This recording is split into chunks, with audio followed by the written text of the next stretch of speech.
हिमालय की गोद में बसा सूर्यवंश एक ऐसा राज्य था जहां सूरज की किरणें सुनहरी मीनारों पर पड़कर चमकती थी और जादुई बगीचे फूलों की सुगंध से महकते थे। इस राज्य की राजधानी अमरपुर अपनी भव्यता और रहस्यों के लिए प्रसिद्ध थी। यहाँ की राजकुमारी मालिनी, जो अपनी बुद्धिमत्ता, साहस और दयालुता के लिए जानी जाती थी, महल के प्राचीन तहखाने में एक दिन भटक गई। वहां धूल भरी अलमारियों के बीच उसे एक पुराना पंखा मिला। ये पंखा साधारण नहीं था, ये सोने और रत्नों से जड़ा हुआ था और इसके पंखों पर नक्काशी इतनी जटिल थी कि वे किसी प्राचीन भाषा में लिखे मंत्रों जैसे प्रतीत होते थे। मालिनी ने उत्सुकतावश पंखे को हिलाया और तभी एक चमकदार नीली रोशनी कमरे में फैल गई। नीली रोशनी से एक प्राचीन आत्मा कालदेव प्रकट हुई। उसने मालिनी को बताया कि यह पंखा सूर्यवंश के प्रथम राजा सूर्यदेव द्वारा बनाया गया था। यह कालपंखा था जो समय और स्थान को मोड़ने की शक्ति रखता था। पंखे की हर हवा उपयोगकर्ता को किसी भी समय या स्थान पर ले जा सकती थी, लेकिन इसके उपयोग की एक भारी कीमत थी। हर बार इसका उपयोग करने पर उपयोगकर्ता की एक स्मृति हमेशा के लिए खो जाती थी। कालदेव ने यह भी खुलासा किया कि सूर्यवंश एक प्राचीन शाप के कारण धीरे धीरे नष्ट हो रहा था।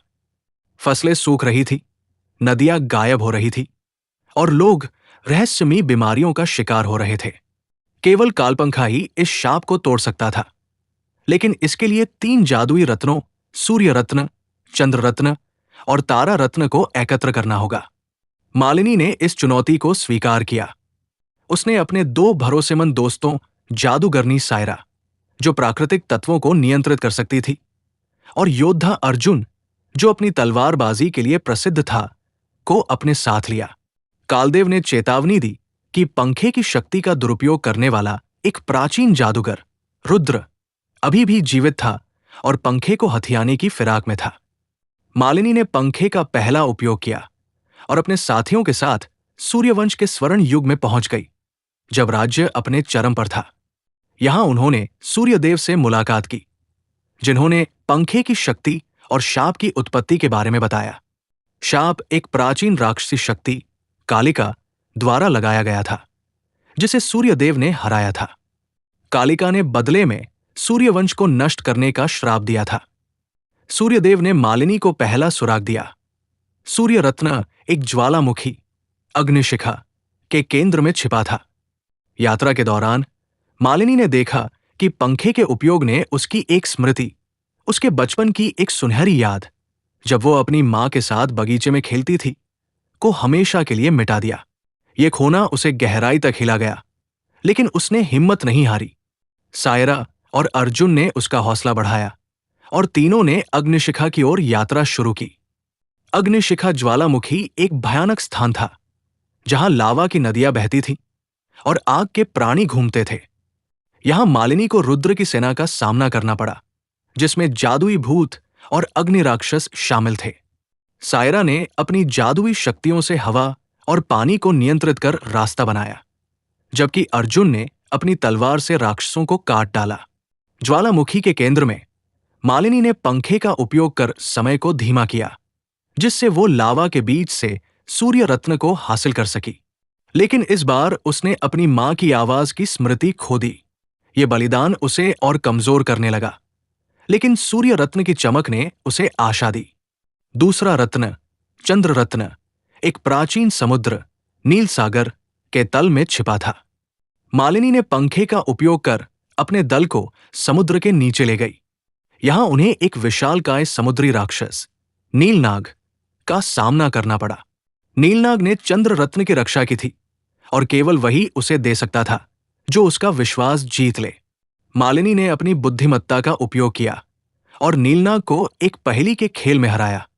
नीलनाग ने उसे रत्न दे दिया, लेकिन पंखे के उपयोग ने मालिनी की एक और स्मृति, उसके पिता के साथ बिताए एक पल, को मिटा दिया। अब मालिनी को अपने परिवार की स्मृतियां धुंधली होने लगी थी। तीसरा रत्न तारा रत्न आकाश में तैरते एक मंदिर में था, जिसे केवल पंखे की शक्ति से ही पहुंचा जा सकता था। मालिनी, सायरा और अर्जुन ने पंखे का उपयोग कर आकाश मंदिर तक पहुंच गए। यहां उन्हें सूर्यपंख नामक एक जादुई पक्षी मिला जो कालपंखा का प्राचीन रक्षक था। सूर्यपंख ने मालिनी को बताया कि तारा रत्न को प्राप्त करने के लिए उसे अपने दिल की सबसे गहरी इच्छा का त्याग करना होगा। मालिनी ने अपनी इच्छा, अपने परिवार के साथ एक साधारण जीवन जीने की चाह को त्याग दिया। रत्न प्राप्त हुआ, लेकिन उसने अपनी सारी बचपन की स्मृतियां खो दी। अब वो केवल अपने मिशन को याद रख पा रही थी। तीनों रत्नों को एकत्र करने के बाद मालिनी को पता चला कि शाप को तोड़ने के लिए उसे कालपंखा की पूरी शक्ति का उपयोग करना होगा, जिसका मतलब था अपनी सभी स्मृतियों का बलिदान देना। सायरा और अर्जुन ने उसे रोकने की कोशिश की, लेकिन मालिनी का दृढ़ निश्चय अटल था।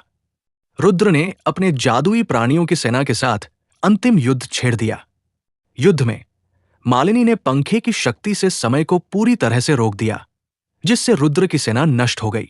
अंत में उसने रत्नों को एक प्राचीन मंत्र के साथ जोड़ा और कालिका के शाप को तोड़ दिया।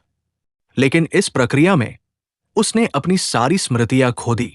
इसी ही कहानी सुनने के लिए चैनल सब्सक्राइब करें।